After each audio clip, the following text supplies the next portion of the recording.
Assalamualaikum, nama saya Ilham Kanisa binti Ilyas. Hari ini saya akan menceritakan tentang aktiviti kayak dan renang. Pertama kali saya akan menceritakan aktiviti renang dahulu. Okey, mesti anda tertanya-tanya apakah maksud renang? Renang merupakan sebuah aktiviti sukan yang paling digemari oleh semua peringkat iaitu dewasa dan kanak-kanak. Renang adalah sukan yang memerlukan kelajuan atlet renang. Tujuan renang adalah yang paling umum adalah sebagai rekreasi.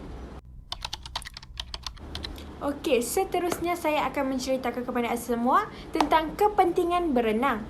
Renang ini dapat mencegah penyakit kardiovaskular. Yang kedua adalah renang dapat meningkatkan taraf kesihatan manusia. Dan yang ketiga ialah renang juga dapat membakar lemak. Okey, yang terakhir adalah renang dapat mengekalkan kecergasan, antaranya fizikal dan mental.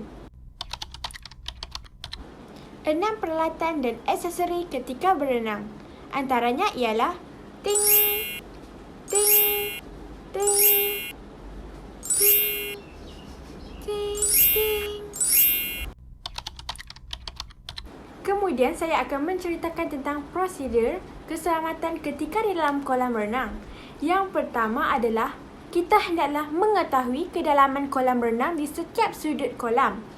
Yang kedua ialah sentiasa menggunakan pelampung jika anda tidak mahir atau tidak pandai berenang. Yang ketiga ialah gunakan tangga untuk masuk ke dalam kolam dan jangan lompat. Yang keempat ialah kita hendaklah mengetahui kemampuan diri sendiri. Jangan berenang terlalu lama kerana ia boleh menyebabkan keletihan dan menyebabkan kekejangan otot. Yang kelima ialah kita hendaklah mempelajari kemahiran pertolongan cemas. Yang keenam ialah jaga kebersihan di tempat yang anda berenang. Dan yang terakhir ialah berenang di kawasan yang selamat. Seterusnya saya akan menceritakan tentang gaya renang. Kita mempunyai 4 gaya renang. Yang pertama ialah renang menggunakan gaya bebas.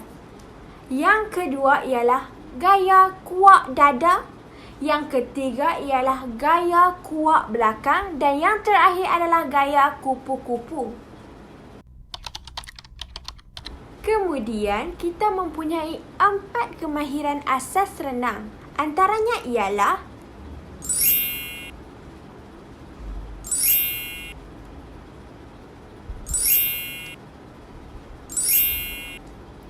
itu sahaja pembentangan saya tentang renang. Jadi, pilihlah aktiviti renang sebagai hobi anda kerana aktiviti berenang banyak faedah dan boleh menjadikan diri kita lebih aktif dan dijauhi pelbagai penyakit. Kayak ialah membawa maksud kepada bot lelaki atau bot pemburu. Mulanya dijadikan sebagai pengangkutan air bagi masyarakat orang asli Eskimo untuk mencari sumber pendapatan. Rekaan kayak menjalani perubahan daripada aspek pembuatan bahan daripada kayu, plastik, gentian, kaca, pelbagai lagi. Hal ini kerana semua bahan tersebut sesuai untuk dijadikan aktiviti sukan rekreasi dan ekstrim. Ialah kayak laut. Yang kedua adalah kayak sungai. Yang ketiga adalah kayak luncur ombak. Yang keempat adalah kayak polo. Dan yang terakhir adalah kayak lumba. Ini adalah anatomi kayak. Okey, setiap peserta hendaklah berpakaian yang sesuai untuk berkayak. Gunakan pakaian yang cerah seperti warna kuning, oranye atau merah kerana mudah dilihat atau dikesan di laut. Kemudian, gunakan baju lengan panjang dan berkasut sewaktu berkayak. Ialah tasik, sungai dan pantai. Yang pertama adalah peserta mestilah memakai jaket keselamatan sepanjang masa. Yang kedua adalah peserta tidak dibenarkan berkayak berseorangan jika tidak tahu. Yang ketiga adalah peserta tidak dibenarkan memakai kasut yang berat dan pakaian yang berat atau sendat yang menyukarkan pergerakan mereka. Dan yang keempat adalah berada dalam keadaan sihat.